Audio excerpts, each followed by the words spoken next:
Good morning. Good morning. I want to invite you to take a seat. Good morning.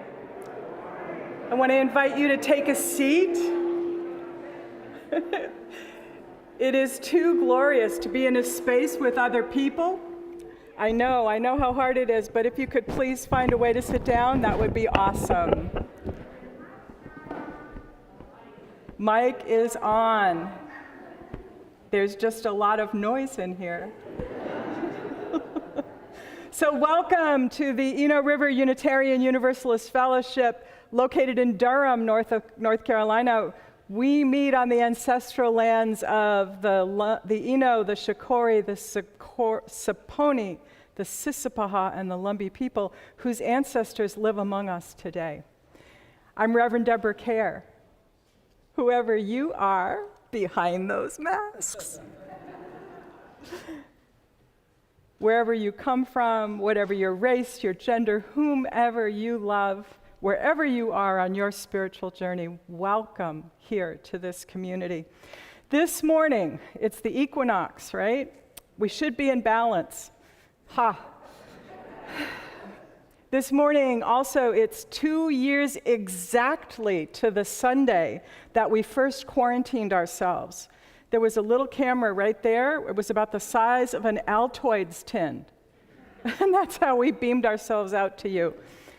And you were looking at your computers. So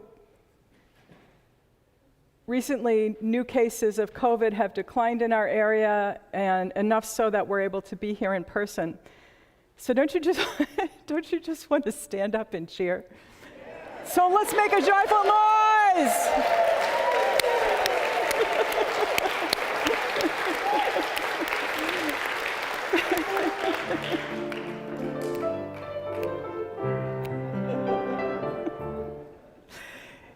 We know that in the last 2 years, there are people who've joined this community who have never been inside this building before.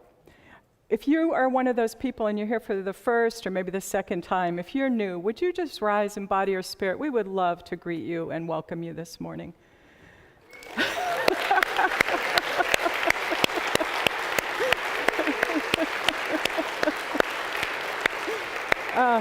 Welcome. We cannot wait to get to know you better in person. This is so exciting. So, the visitor hosts would love to talk with anybody who's actually here for the very first time and share information about who we are and what we do. And if you're with us online, we welcome you too. So please introduce yourself in the chat box so that we can give you a warm ERUUF welcome there. And you'll find a link in that chat for information about the fellowship. We also invite everyone to the Inquirers class, which happens on 9:30 here on Sunday mornings. The link is in e-news, and it's in the events section of the website. On Sunday right now, we offer classes for children and youth and adults at 9:30. You can check out those offerings on our website. Our campus is open once again. Our policies are based on CDC and North Carolina DHHS guidelines and recommendations. So you can find the policies, our policies, on our website. Masks are basically welcome, but optional at this time everywhere except in large gatherings like this one. So please keep your mask on, especially keep it on while we're singing. We know it's hard, but it keeps the viral load down in the room. Don't we know a whole lot of new words? Viral load. I didn't know that 2 years ago. We have a project this year. We are working on racial equity and inclusion. We're finding out what that means. We're figuring out what we can do to increase it in the world. The project is starting to wrap up. It's starting to come to a conclusion, but even now, new people are pledging new hours. So far, 2,891 hours have been pledged, and 3,550 hours have been completed. So,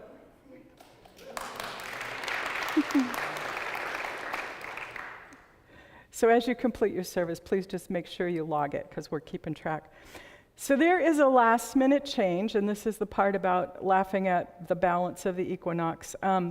Unfortunately, Reverend Jacqueline got a horrible stomach bug this weekend.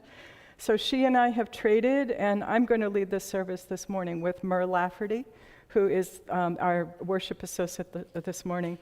Pam Dillavore is our cantor and vocalist, and Kate's our musician. Kathy Valenti is the sound engineer, and Jenny, Sean, and Michelle are our tech team. It's almost a full house. It's all good. So rest and be well, Reverend Jacqueline. We love you, and we hope you feel better soon. Jacqueline will be here next week to lead the service. So let's just center ourselves. Let's just take a breath. Just feel the goodness of sitting with other people in this beloved space. Take another breath and just feel yourself sink into the center of yourself. That might be your chest, it might be your belly, it might be your head. Wherever you experience your center. We're going to continue our service with the ringing of the bell, followed by the prelude.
After 2 full years of being apart, is that really you behind that mask?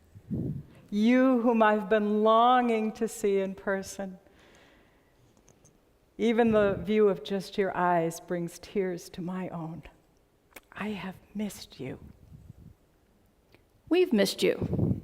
At the same time, we've learned just how creative and resilient we can be. We're all more comfortable with technology, and we've rediscovered the lovely goodness of being outside. And we are all so done with uncertainty. We are so done with sadness of having to be so far apart, especially at life's most important moments. What a blessing then to be here together this morning, gathered as a spiritual community, gathered to say yes to life together. And so we give thanks on this equinox, this first day of spring, that after 2 years of pandemic worry and weariness, here we are together again, at least for this time. We'll see how it goes. We're resilient. Each time we light our chalice, we renew our commitment to our Unitarian Universalist faith. With the spark, we make it new again, as fresh and as surprising as the first day that we encountered this spiritual community and realized that we were home. We light this chalice for the renewal of our faith. Our first hymn this morning is Enter, Rejoice, and Come In. The words will be on the screen, and Pam will lead us. Please rise with body or spirit and sing along.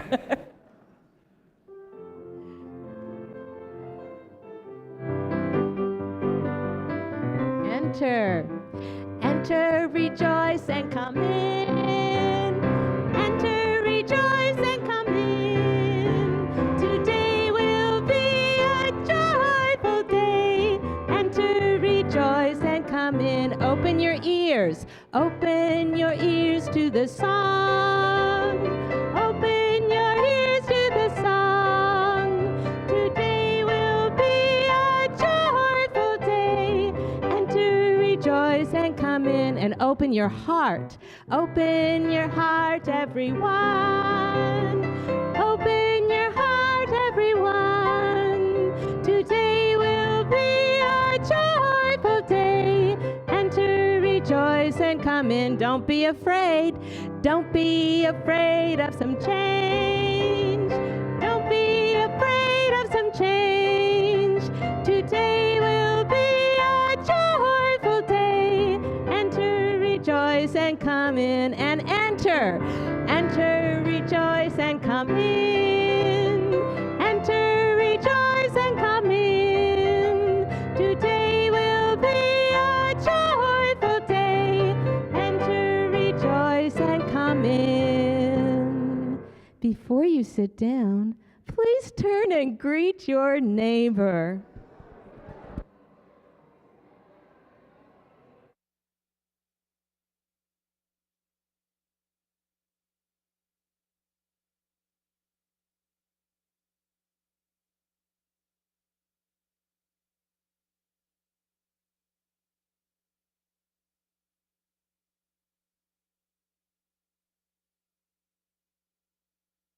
Oh, shoot. It's okay. It's not your fault. Don't worry about it. I'm going to be losing everything today, don't I? It's okay. That's what it is. So we have a story this morning.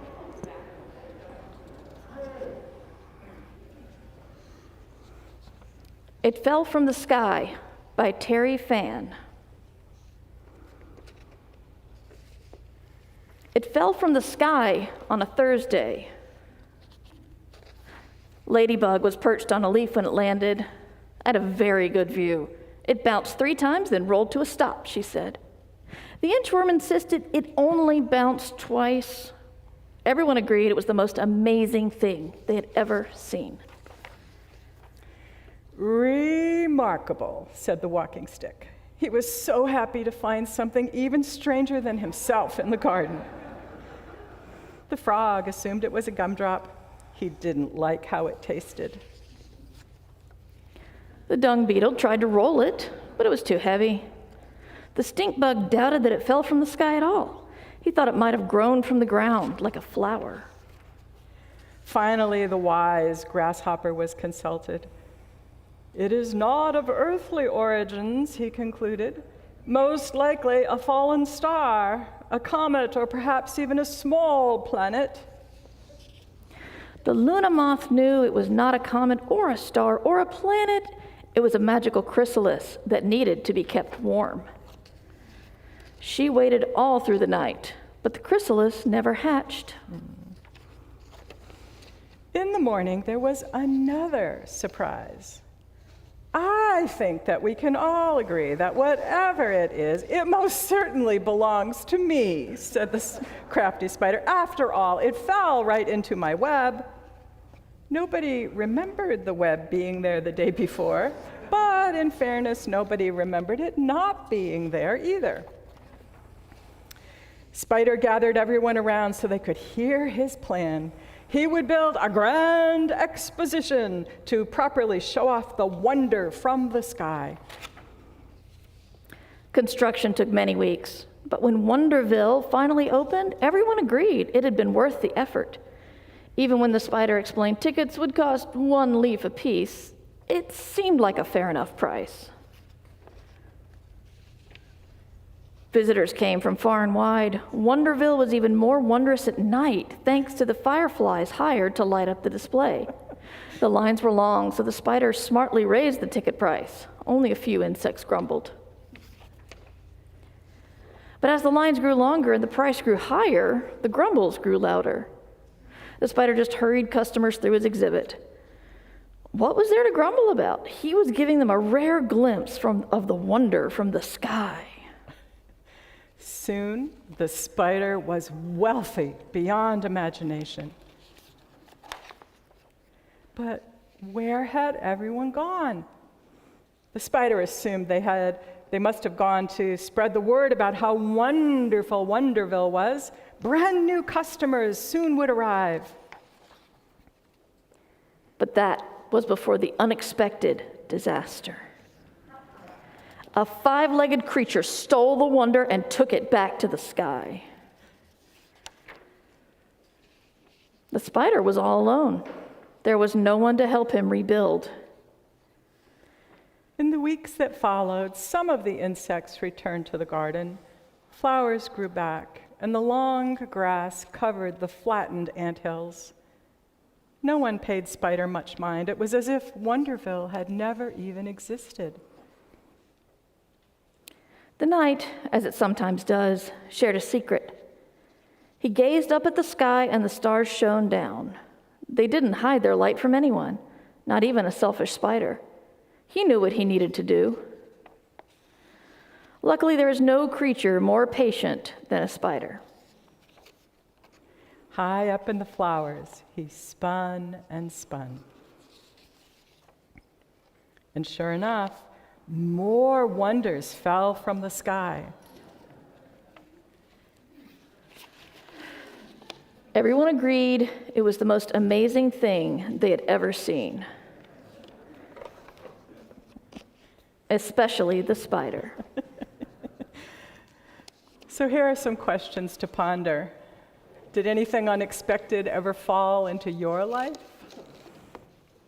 Do you remember how long it took you to make sense of it and to make new meaning afterward? Spider learned that he could be generous. What did you learn after the unexpected made its way into your life? Just some questions to ponder as we continue on with this morning's service.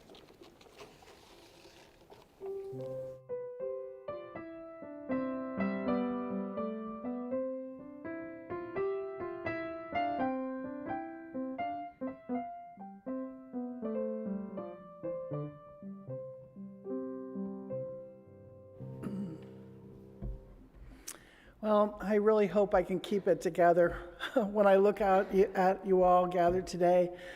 It's just so good to be back in our beloved community. We've all missed seeing each other in person, but I really have to say that ERUUF has still done amazing things during these past 2 pandemic years. and there have been incredible connections made via Zoom.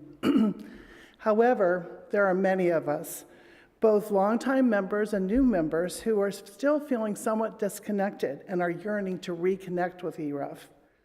Connecting members with programs that grow and inspire them has always been a priority for our leadership.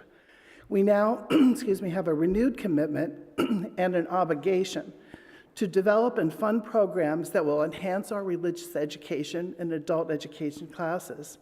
Reverend Brett has made it a particular priority to build up and strengthen our children's RE programs. A new staffing model will help serve that mission. And ERUUF has a new theory of change, which is a kind of strategic plan for our anti-racism work. It's a plan for future classes, workshops, and groups that will intentionally guide our efforts to become a more anti-racist, equitable, and inclusive congregation. The Chalice Circle Covenant Group team has been discussing ways to widen our circle and to encourage more ERUUF members to participate in a program that encourages members to grow in their spiritual lives and go deeper in their relationships. Over 160 members have joined, and there's always room for more. Our pastoral care associates are well trained to respond to the ERUUF members' joys, sorrows, and milestones with visits and phone calls. This program is in place and ready to go. Our hope is to connect everyone somewhere in our fellowship and in affinity groups and in our multiple faith groups. You may be unaware that we have a humanist group, a Buddhist community, a Christian fellowship, River Cups, and a Jewish fellowship, and more. There is so much here. But our church is our spiritual center, and it's through finding ourselves, refining and defining our personal values and principles through our many educational and transformational programs here that we're able to go out into the world and do good work. We invite you to reach out and reconnect. We are striving to be not just welcoming, but a radically welcoming community. There is a place for everyone here. So I know that you're all aware that this is the time of year for our annual pledge, and I am a co-chair. And you're really not going to get away with me not making a very strong ask today. Your pledge connects you and funds our programs and pays our excellent staff. The largest part of the ERUUF budget goes to our staff. Salaries and benefits are in the range of those set by the UUA, but we've not been our best selves. The staff has performed heroically, and we have a duty to ensure that they're compensated fairly. We must support and keep these excellent people. In order to do this, we need you. To aim higher, we need to dig deeper, and we're asking those who have not pledged to join us now, and those who have pledged before to increase their pledge. At ERUUF, however, all contributions matter, financial or other. No offering is too small. At the same time, we encourage those with the means to be generous. So if you haven't done so, please pledge today. Pledge online. There are pledge cards in the back of your pew. Pledge by snail mail. Just reconnect. Now I'd like for you to enjoy a video of some of the stories of fellow ERUUFians who talk about their transformational experiences here at ERUUF. Thank you.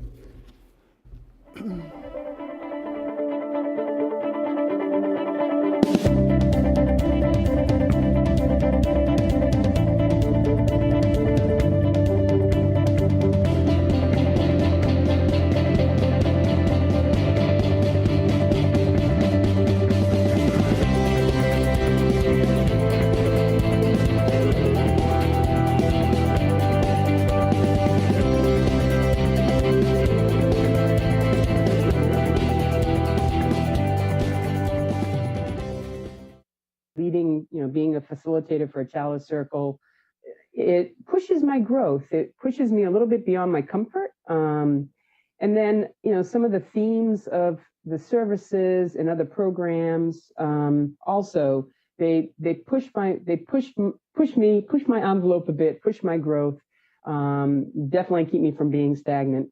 Also had participated in last year in the Transforming Hearts Collective, the transgender program, and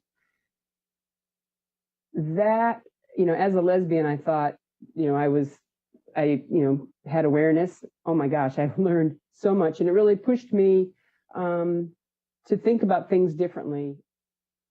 Regarding the racial equity work that ERUUF has undertaken, that I'm a participant in both here at ERUUF and also in my workplace and in the rest of my life as a spiritual practice. So regarding that, not just as an intellectual exercise or something that we should do, but something we get to do, and something that we, especially I as a white person, for me, thinking about transforming myself and transforming our congregation and the spirit of our congregation as a multicultural community, and like living into that promise as something that we get to do through the relationships that we create together.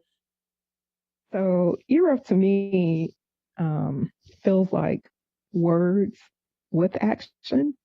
ERUUF is a place that encourages me to live the walk, right? Or to do the work, to have the world that you want to see. So I think that's really cool. And there are tons of people doing it, so that makes it really exciting.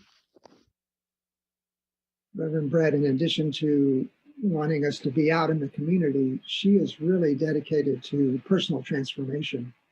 And her language around that issue is very powerful and something that really hits home for me. And I think that she's she really is able to communicate around that issue of personal transformation, and find that very exciting. The thing that really excites me about being a member at ERUUF and a member of this community is I learned so much from the individuals, not just in conversation, but in the way they comport themselves. I think I'm becoming a better person just by hanging around all of the wonderful people at ERUUF. That to me is the biggest benefit.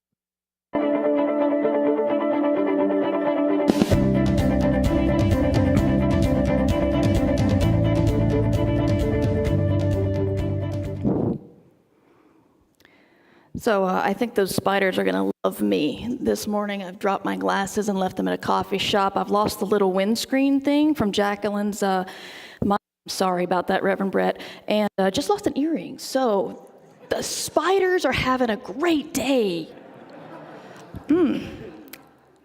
Stubborn Resistance by Shalane Harkin. It's okay if you're scared when you're opening. The seed, she was scared too. Do you think the coal wanted to become a diamond? She was scared out of her wits of change. It took her 10,000 years to be even able to pray for it. And what about our favorite cliche, the caterpillar? You must have heard his shrieks of resistance as some bigger force unwelcomely impelled it to eat its own form while disclosing nothing of those secret wings. The acorn was so stodgy. The far right of the plant kingdom 100% closed in by the hard walls of his staunch beliefs. My, oh my, did he resist becoming the regal, generous oak.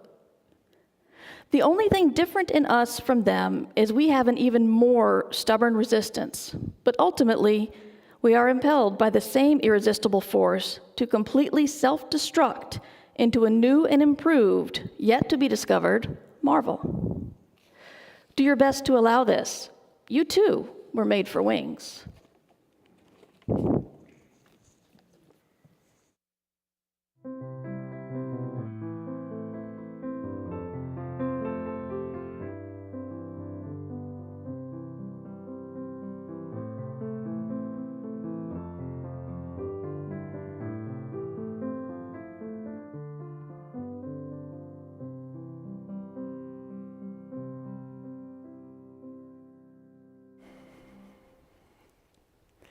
This time I invite you to join me in the spirit of spoken prayer. This is by Alex Jensen, and I've adapted it.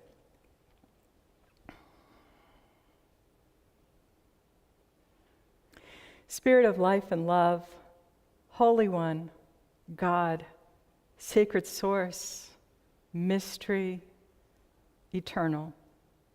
in our midst, yet ever so elusive. To breathe just some of your sacred names is a blessing. Your world becoming, your love to be shared here on earth in all our daily living. May we have all that we need to survive, live, and thrive. Remind us to be gentle. Endow us with the strength to love mercy and offer kindness, and to hold with humility the times when we've fallen short ourselves. This morning in this community, we hold in our hearts Gary Pohl, whose mother Elizabeth died of natural causes on March 7th, and Kat Moran after the unexpected deaths of her brother Rains earlier this winter, and her aunt, Anne Freeman, last week. We hold the people of Ukraine and all of Eastern Europe and Asia and Africa and all people of all countries, all continents. We hold all who are ill, who suffer and mourn, whose lives are hard and who struggle because of oppression. Creative justice, call us to be firm and not to be tempted to follow selfish motivations or to stay stuck in our narrow privileges, unexamined, uninterrogated. Move us to counter and overcome evil and injustice in ourselves, our lives, and institutions. Let's pause for a moment to add the prayers of our own hearts.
Spirit of love, yours is the beloved community, the fire of commitment in our hearts, and the spirit of generosity and abundance, now and always.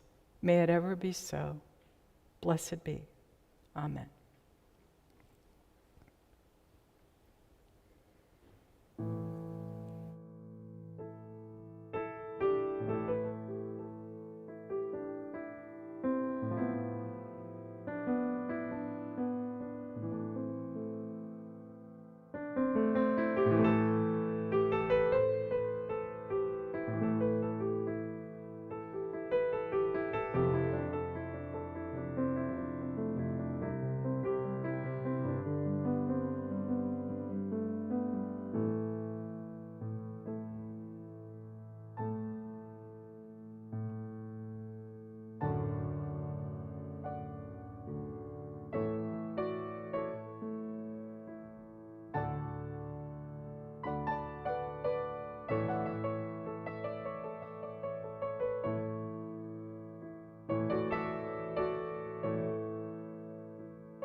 We participate in something called Soul Matters, which are monthly themes that a lot of Unitarian Universalist congregations use as a kind of a lens for a month, for their small group work and also for services.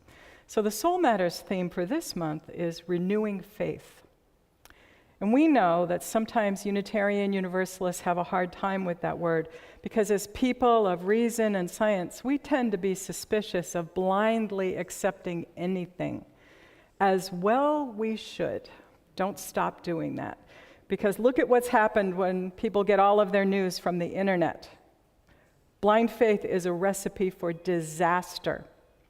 We cannot unquestionably accept things, especially if it's important to people with great power. We especially can't unquestioningly accept anyone's assertions about our own one wild and precious life. But faith has more meanings than just unquestioning belief. Blind faith is just one extreme possibility. There are other options. Educators, psychologists, theologians, philosophers have all weighed in on this topic, and they have some interesting things to say about faith. And they have far more relevant ideas for us to consider than merely believing in something impossible. So James Fowler was a religious educator, and he was a developmental psychologist. Like others in his field, he believed that human faith grows and changes over predictable stages. Like others, he knew faith as something essential that actually enables us not only to exist within uncertain conditions, but even more, Fowler thought that faith is what empowers us to make life-giving decisions and choices in the midst of chaos and uncertainty. Fowler said that babies have faith. It develops as they learn to trust that someone eventually is going to come with a dry diaper or milk or to play. And then at around the age of 7, children begin to learn to trust in a set of rules that everyone can follow. They learn to trust that the world is an understandable place that can be negotiated. It might not always be a nice or a happy place, but it can be understood and navigated. And then later, after the age of 12 or so, young teens learn to trust that they can poke constantly at people and concepts and that the world is not going to be destroyed if they do this, although at times their parents might feel as though they are being destroyed.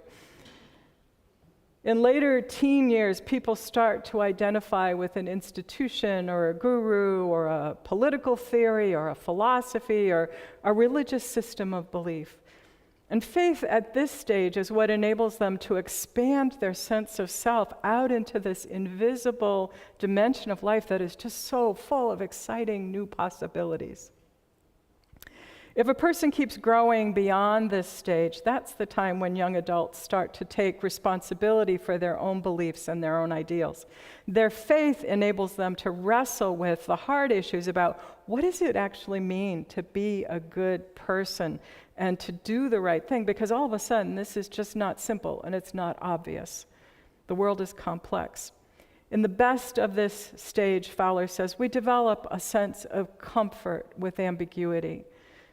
And this can lead to more open-mindedness, which is where most Unitarian Universalists tend to gather. We're comfortable with not knowing. We're more comfortable, sometimes. This stage can also lead to a great crisis of belief that results in a need to be right, which can start us down the road to sort of rigidness and fundamentalism, that hard nut on the outside of the acorn that Murr mentioned earlier in the reading. Right now we're seeing that online, aren't we? On the left as well as on the right. It's not a province of one group of people or another. It's just something that has the possibility of happening if we can't figure out how to stay open. But if we do keep going, the tensions that arise during this stage coax us into further development. And in the next stage of faith development, we get more comfortable with mystery, with not knowing, with the understanding that many things that don't necessarily make sense or have any relation to each other, that they can actually exist at the same time. They can be true at the same time. Fowler's research led him to conclude that in the end, a final stage of faith is one in which we truly come to believe that other people and their beliefs are equally worthy of understanding and respect and compassion, just as our own are.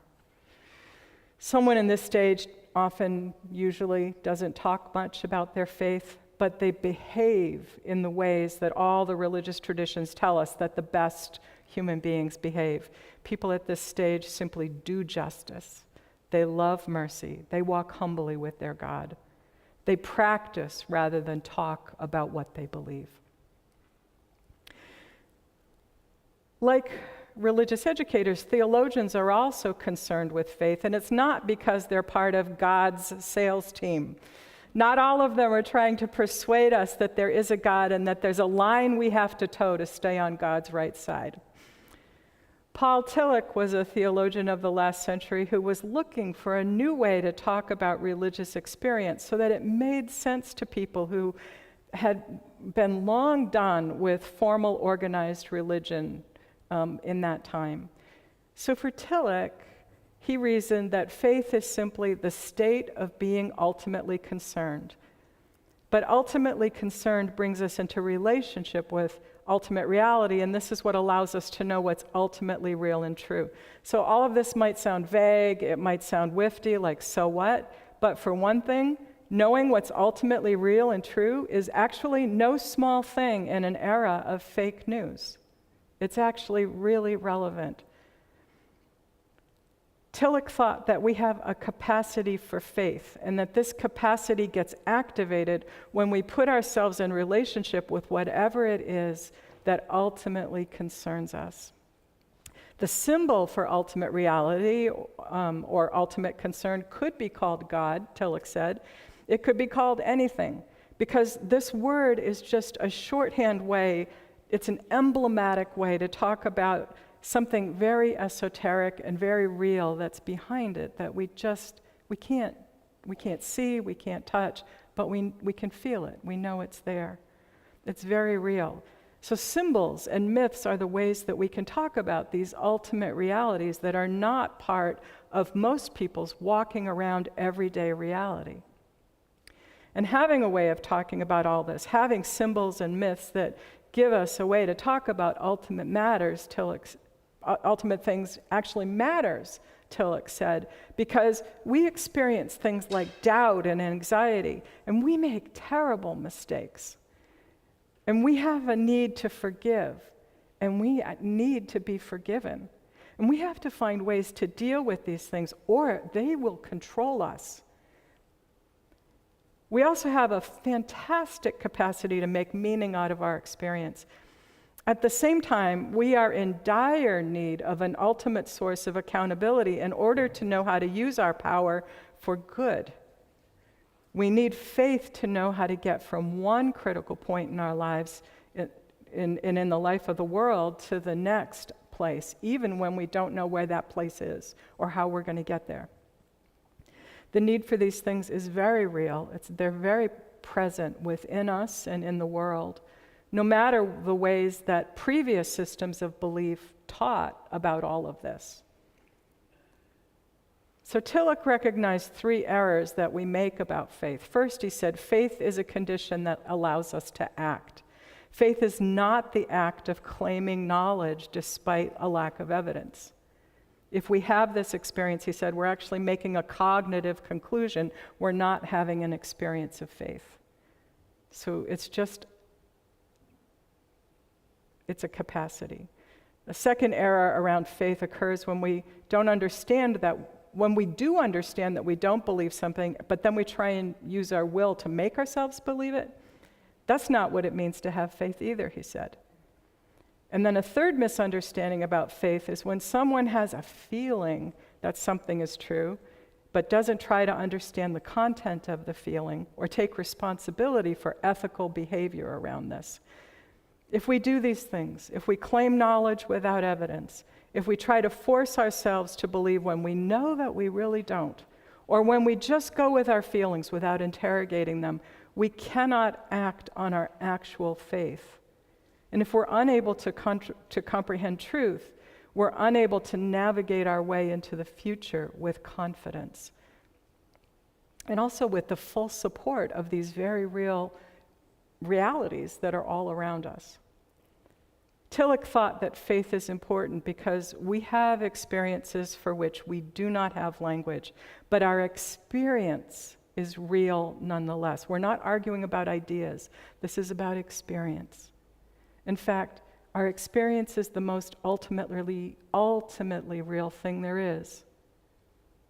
What's more, our unlanguaged experience can hold great meaning for us and offer us not only comfort and support, but also guidance for good ways to act and how to be a moral person.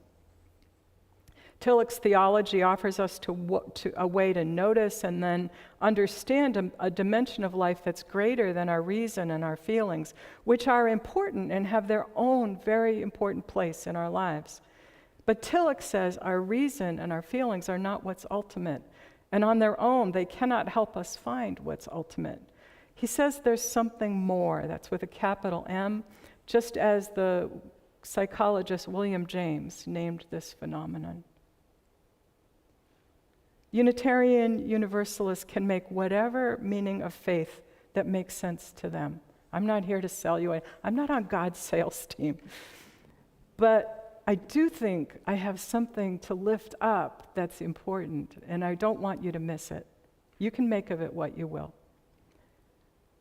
Our faith might be a purely human capacity that enables our own brain structure and chemistry to transcend their own finite structures to have an experience of something more. Our experience might be that our faith allows us to be in a group that allows more to emerge among us than any of us can manage on our own. Our experience might be that there's something beyond ourselves that our faith enables us to encounter. These are different things, and it's all okay. We bring our differences here, and that's a good thing.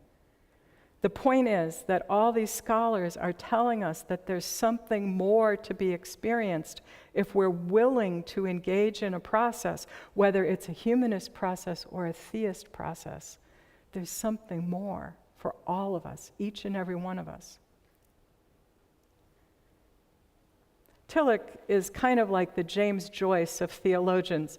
He's really hard to understand because his language is esoteric and it's circular, because he was trying to talk about ultimate concepts without using traditional language.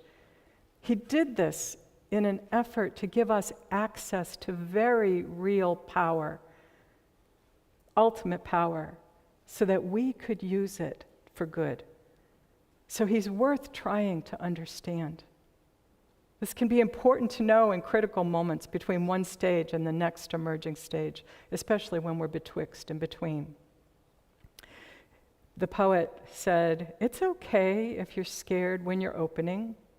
The seed, she was scared too. Do you think the coal wanted to become a diamond? Ha! She was scared out of her wits." And what about our favorite cliche, that caterpillar? You must have heard his shrieks of resistance as some bigger force unwelcomely impelled it to eat its own form while disclosing nothing of those sacred wings. I am not sure that caterpillars actually eat themselves while in chrysalis. I learned that they simply dissolve into a gluey mess for a while other structures grow into new form. It is slightly less gross to dissolve than to consume yourself. But when you think about it, that chrysalis is a very tiny place. And if completely dissolving and changing entirely was happening to me, I would be more than a little freaked out. It's not an easy or a pleasant process, especially because there's that terrible gap between what once was and just the knowledge of wings that are to come, or especially if you don't even know that there's wings that are coming. It's like, what the heck?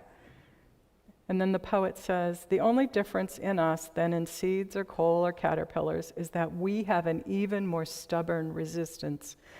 But ultimately, we are impelled by the same irresistible force to completely self-destruct into a new and improved, yet to be discovered marvel.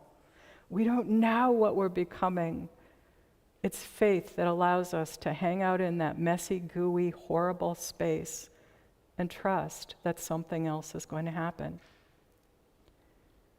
So what is this irresistible force? Tillich called these big questionings and wonderings, just our questions alone are our ultimate concerns. He said that it's only when we face our concerns that we have the possibility of moving toward the next part of our journey with our full power, of becoming new, improved, yet to be discovered marvels. We will still grow and change, but if we don't have faith, we're not going to be able to harvest all the power. We're not going to be able to fully participate in the experience. And chances are we're not fully going to become the most marvelous that we could become. Do your best to allow this. You were made for wings, the poet urges us. I think in this morning's story, this is what Spider found in the silent darkness. And it caused him to have a change of heart and to work for the greater good. It caused him to be generous. And for Tillich, this is what faith is for, that gap between what once was and what will yet come to be. Faith is not for believing that wings will form. In such moments, there is no knowledge yet of wings. Faith is not for feeling like everything's going to be okay. Things might not turn out okay in ways that we experience as okay. Faith is more like a song that the Spirit is singing to us that is full of information about creation. Faith enables us to still ourselves so that we can sense a boat that is on its way. And the future is actually going to unfold with our participation or without it. If we center ourselves and tune in, we are going to be better able to hear that song of creation, better able to notice the boat that's approaching, better able to notice more things that are actually really, truly going on. And we'll be better to make our own unique choices. Unitarian Universalists are all about making our own choices, about how we're going to participate in the larger life all around us. It's not easy to be calm and present and tune into the present moment because no one knows how things are turning out. We see the Ukrainian people, young men, old women, going about life, I would say, with great faith. In interviews, they name the evil at their doorstep. And they're not singing Kumbaya, they are making Molotov cocktails. But there's a grounded certainty, and in some of them, there is a great sense of loving purpose, a sense of loving sacrifice in what they're doing and what they are staying to face, the Russian army. Even if it means dying for something greater than themselves.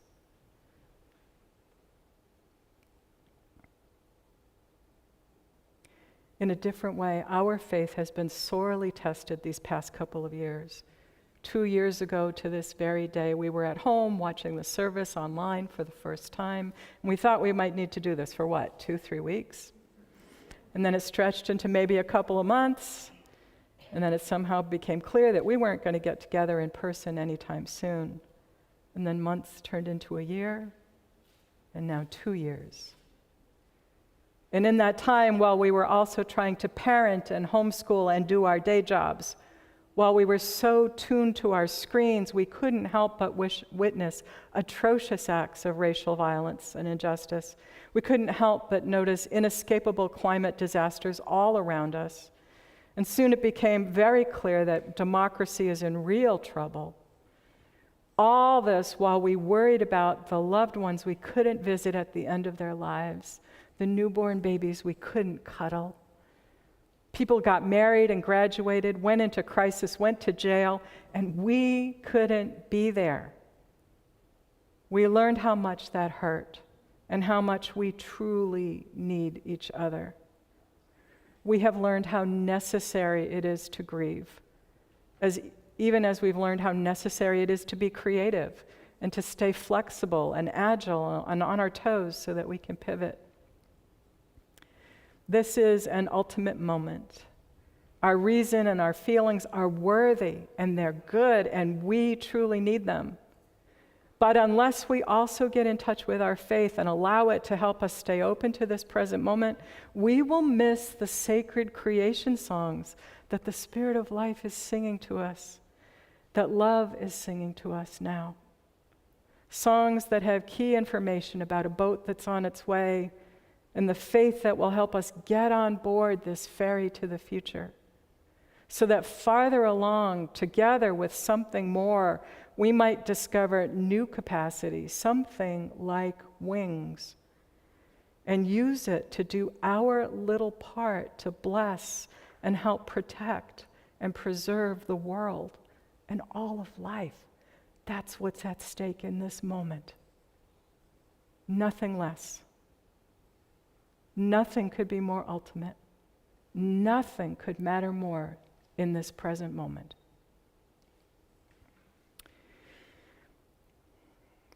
A conversation to be continued. Blessed be. So every week we tune in online or we come to this place when we're able. We come here with love in our hearts, looking for something greater than ourselves, something more in this community, in life. In order to protect and preserve it, we give of our time and our talent, and we also give of our treasure. So at this time, we're going to pass the plates as a reminder of all of this. And I just want to remind you of the earlier message about our pledge drive. This is actually the last week of our pledge drive. If you haven't yet made a pledge, please go online, send a Pony Express, something. Just make as generous a pledge as you can. It'll really help, and especially in these uncertain times. So we'll pass the plates, and we have the morning offertory.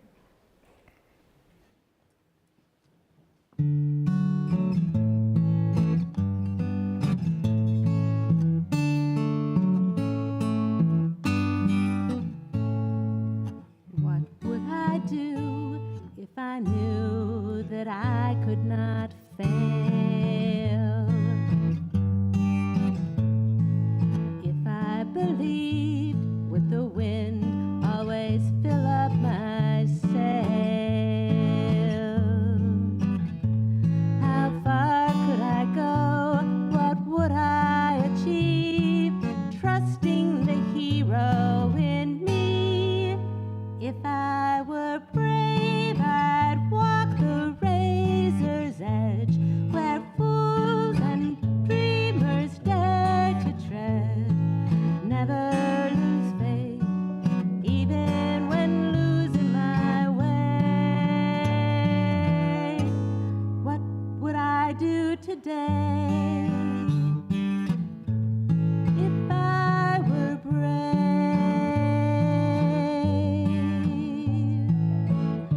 What would I do today if I were brave? What would I do today if I were brave?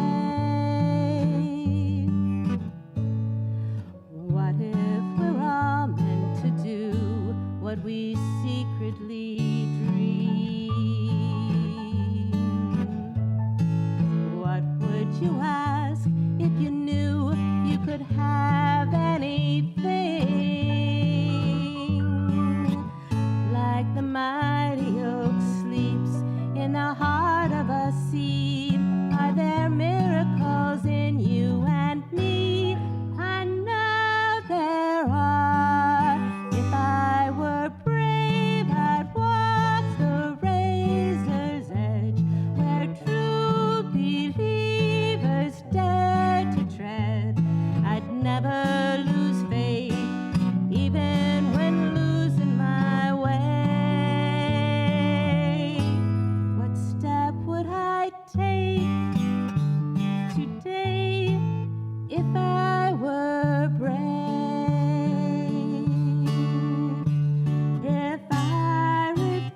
step will I take?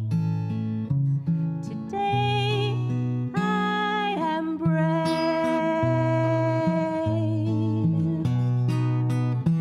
What will I do today? I am brave. What will I do today? I am brave.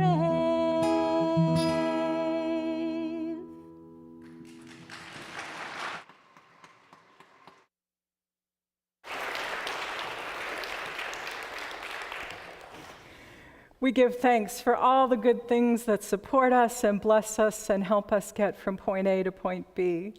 All the people in this community and the gifts that we each bring, especially the gift of music.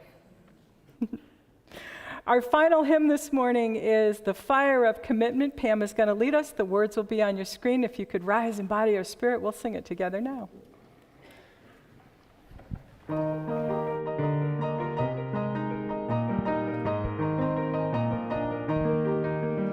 From the light of days remembered burns a beacon bright and clear, guiding hands and hearts and spirits into faith set free from fear. When the fire of commitment sets our mind and soul ablaze, when our hunger and our passion to call us on our way, when we live with deep assurance of the flame that burns within, then our promise finds fulfillment and our future can begin.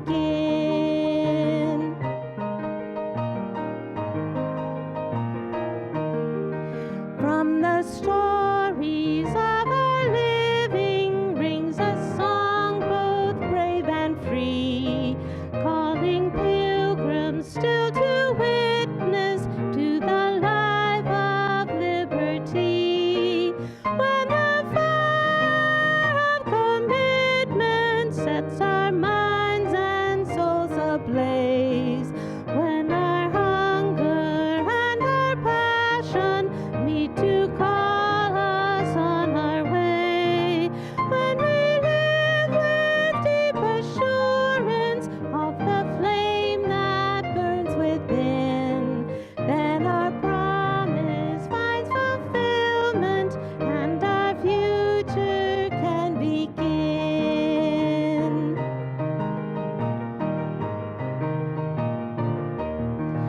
From the dreams of youthful vision comes a new prophetic voice, which demands a deeper justice built by our courageous choice. When the fire of commitment sets our mind and soul ablaze, when our hunger and our passion meet to call us on our way, when we live with deep assurance of the flame that burns within, then our promise finds fulfillment and our future can begin.